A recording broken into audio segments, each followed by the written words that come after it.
আমরা রমজান মাসে রোজা রাখি কিন্তু ব্যস্ততার কারণে নামাজ পড়তে পারি না, বিষয়টি আসলে ঠিক কিনা? এটা বাস্তব। রোজার মহব্বত, আবেগ, উদ্দীপনা মুসলিম মানুষে এত বেশি যে অনেক মুসলিম 12 মাসও সালাত আদায় করেন না, রমাদানও সালাত আদায় করেন না, কিন্তু রোজা রাখেন, সিয়াম পালন করেন।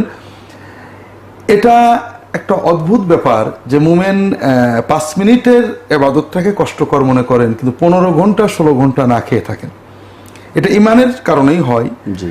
যিনি এ কাজটা করছেন তাকে আমরা মন্দ না বলি, তার ভিতরে ইমান আছে বলেই তো তিনি 15-16 ঘন্টা না খেয়ে থাকার আগ্রহ করেছেন, কিন্তু দিনকে বুঝতে পারেননি। তিনি দিনকে বুঝতে পারেননি। এই যে 15 ঘন্টা না খেয়ে থাকি, এটার মজা কোথায়? এই 15 ঘন্টা সবসময় আল্লাহর কথা আমাদের মনে থাকে। আর আল্লাহর কথা মনে করাটা যে কত বড় আনন্দের, এটা না করলে বোঝা যায় না। যেমন মায়ের কথা যখন মনে করি, মা কাছে থাক আর দূরে থাক, বেঁচে থাকার ওপারে থাক, আমাদের কিন্তু ভালো লাগে, মনটা একটা আলাদা তৃপ্তি পায়। সেটা চোখের পানিতেই পাক আর আনন্দেই পাক, এটা একটা তৃপ্তি। ঠিক সৃষ্টিকর্তা রব্বুল আলামিনের স্মরণ আমাদের মানব হৃদয়ের জন্য খুব বড় নিয়ামত। এটা রমজানের রোজায় আমরা এটা অনুভব করি, যে কারণে সবাই এটা কষ্টটা ভুলে যায়। তবে এখানে বুঝতে হবে সালাত সিয়ামের চেয়ে অনেক বেশি গুরুত্বপূর্ণ ইবাদত এবং আমার জন্য বেশি উপকারী। প্রথমত ইসলামের আরকান দেখেন, প্রথম ইমানের পরেই সালাত, সালাতের পরে কিন্তু সিয়াম নয়, যাকাত, তারপরে সিয়াম। দ্বিতীয়ত সালাত তরককারীকে কোরআন এবং হাদিসে কাফের বলা হয়েছে। মান তারাকা সালাতা ফাকাদ কাফার, যে সালাত ছেড়ে দিল সে কাফের হয়ে গেল। এই কাফের হওয়ার অর্থ দুটো হতে পারে, সত্যই কাফের হয়ে গেল, অথবা কাফেরের মতো একটা কঠিনতম মহাপাপ করলো। সিয়াম তরক করাকে কোথাও কোরআনে বা হাদিসে কাফের বলা হয়নি। মহাপাপ, গুনাহের কাজ।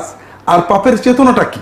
পাপ মানে আল্লাহর ক্ষতি হয়ে গেলে এজন্য আল্লাহ অখুশি হলেন নয়, আমার ব্যক্তিগত জীবনের মহা ক্ষতি করলাম। যেমন পরীক্ষক বা শিক্ষক কিছু কিছু নিয়ম দেন, এত কামাই করলে পরীক্ষাই দিতে দেওয়া হবে না, এত % হাজিরা দিলে পরীক্ষা দিতে দেওয়া হবে, ইত্যাদি। সবকিছুই ছাত্রের কল্যাণে। তাহলে সালাত নষ্ট করলে মোমেন যে পরিমাণে ক্ষতি হয়, তার সিয়াম নষ্ট করলে ক্ষতি হয় ওই পরিমাণ নয়। এজন্য সালাত তরক করাকে কুফরি বলা হয়েছে। তৃতীয়ত সালাত কত সহজ ইবাদত, সালাতের চেয়ে সহজ ইবাদত নেই। আমরা অনেক সময় কঠিন মনে করি। আল্লাহ রাসূলুল্লাহ সাল্লাল্লাহু আলাইহি ওয়াসাল্লামের কাছে একজন নতুন সাহাবী ঈমান এনেছেন, তিনি বললেন তুমি সালাত আদায় করবে, যদি সূরা ফাতিহাও না জানো, সুবহানাল্লাহ, আলহামদুলিল্লাহ, লা ইলাহা ইল্লাল্লাহ, আল্লাহু আকবার, এগুলো দিয়ে হলেও সালাত আদায় করবে। অর্থাৎ সালাত কত সহজ, দাঁড়াতে পারলে দাঁড়িয়ে, নইলে বসে, নইলে শুয়ে, অজু করতে পারলে অজু করে, নইলে তায়াম্মুম করে, কাপড় থাকলে কাপড় পরে, নইলে না কাপড়, এমনকি কাপড় না থাকলে উলঙ্গ হয়ে সালাত আদায় করাও বৈধতা রয়েছে, এবং এতেও বান্দা কিন্তু পূর্ণ সওয়াব পাবেন। অর্থাৎ তার সাধ্যে কাপড় জোগাড় করতে পারেন। কাজেই এই সালাত আমার জন্য এত সহজ, কিন্তু ফায়দাটা কি? সালাত আমি যখন তাকাই, আল্লাহ আমার দিকে তাকিয়ে থাকেন, আমি যে দোয়াগুলো করি আল্লাহ কবুল করেন। সালাতের ভিতরে আল্লাহ রাসূল বলছেন, আকরাবু মা ইয়াকুনুল আবদু মিনাল্লাহি ওয়া হুয়া সাজিদ ফাআকথিরু ফীহি মিনাদ দুআ ফাইন্নাহু কামিনুন আইস্তাজাবা লাকুম। সালাতে যখন বান্দা সাজদায় যায়, আল্লাহ সবচেয়ে নিকটবর্তী হয়। সাজদার দোয়া কবুল হওয়ার সম্ভাবনা খুবই বেশি, কাজেই তোমরা সাজদায় দোয়া করবে। তাহলে আমি সাজদায় দোয়া করে আল্লাহর কাছে আমার মনের কথাগুলো বলে কবুল পেয়ে যাচ্ছে। এবং আমি আমার নিজের অভিজ্ঞতা, অনেক মানুষের অভিজ্ঞতা থেকে বলছি, সালাতের সাজদায় যে দোয়া করতে পারে তার কোনো কিছু না পাওয়া থাকে না। আমি অনেকের কাছে শুনছি এবং নিজের অভিজ্ঞতাও বলে। তো এই জন্য সালাত সওয়াবের দিক থেকে বেশি, মানে কর্মের দিক থেকে সহজ, আর আমার উপকারের দিক থেকে বেশি। আর সালাত আদায় না করে সিয়াম পালন করলে আমাদের ভয় আছে, ইমানটা যদি সত্যই চলে যায় তো সিয়াম তো কবুল হবে না। এই জন্য যিনি এই কর্মটা করছেন তাকে সালাতের গুরুত্বটা বুঝতে হবে।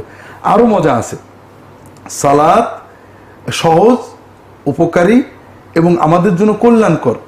সালাতের মাধ্যমে আমরা আল্লাহর থেকে সবই পাচ্ছি, এবং সালাত আমাদেরকে সিয়ামে উদ্বুদ্ধ করছে। সালাতের মাধ্যমে আমাদের গুনাহগুলো মাফ হচ্ছে। আমরা 12 মাসই সালাত আদায় করব, সালাতের মাধ্যমে আল্লাহর নৈকট্য পাবো। আর একটা বিষয় আমরা অনেক সময় মনে করি, সালাত কষ্টকর। সিয়াম তো সকাল থেকে না খেয়ে আসি, নতুন করে কাপড় চুপড় পরা, কিছু করতে হচ্ছে না, এটা হয়ে গেল। আবার অজু করে যে সালাত আদায় করে, এটা তো বিরক্তিকর, কষ্টকর মনে হয়। তা আমরা মাঝে মাঝে বন্ধুদের সাথে গল্প করি, আমাদের জীবনে সবচেয়ে বড় কষ্টকর কাজ হলো খাদ্য গ্রহণ করা। কারণ খাওয়ার জন্য টাকা আয় করতে হয়, কষ্টের ব্যাপার। রান্না করতে হয়, অত্যন্ত কষ্টের ব্যাপার। খাওয়ার সময়ও গা ঘেমে যায়, ঝাল লাগে, বিভিন্ন কষ্ট হয়। খাওয়ার মজাটা যদি এক আনা হয়, কষ্ট 15 আনা। জি, খাওয়ার ভিতরে আমরা কিছু মজা পাই বটে, কিন্তু সেটা একা কিন্তু সেটা এক আনা। খাওয়ার একটু নির্বিষ হলে ঢেকুর ওঠে, পেটের ভিতরে কষ্ট হয়, অ্যাসিডিটি হয়। তাহলে আমরা যদি এটাকে যুক্তি দিয়ে বিচার করি, তাহলে দেখবো খাওয়ার ভিতরে এক আনা আনন্দ আর 15 আনা কষ্ট। কিন্তু আমরা কেউ কিন্তু খাওয়া বাদ দিতে রাজি না। খাওয়ার জন্য জীবনটা এত কষ্ট করছি, এই এক আনা আনন্দের জন্য। সালাতের কষ্টটা কিন্তু এক আনা আর আনন্দ 15 আনা। আমরা যদি এটা অনুভব করি, সালাদটা আমাদের জন্য অত্যন্ত সহজ হয়ে যাবে। আমরা সমাজে যখন দেখি একজন লোক রোজা রাখছেন, সালাত আদায় করছেন না, আমরা তাকে হয়তো রাগ করি, বকা দিই, খারাপ মন্তব্য করি। এটা কিন্তু মুমিনের দায়িত্ব না। দর্শকদের কাছে অনুরোধ হলো, আমাদের দায়িত্ব কিন্তু মানুষের ব্যাপারে খারাপ মন্তব্য করা নয়, বরং যে ব্যক্তি কোনো খারাপ কাজ করছেন তাকে কিভাবে আমরা ভালোর পথে আনবো।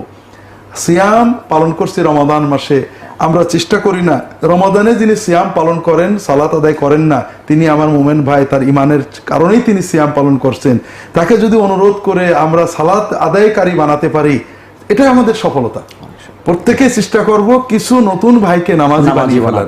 আমরা সমালোচনা না করি, দাওয়াত দিই, এবং দাওয়াত হবে আদর করে, মানে গালি দিয়ে নয়, যেটা আল্লাহ কোরআন কারীমে বারবার বলেছেন।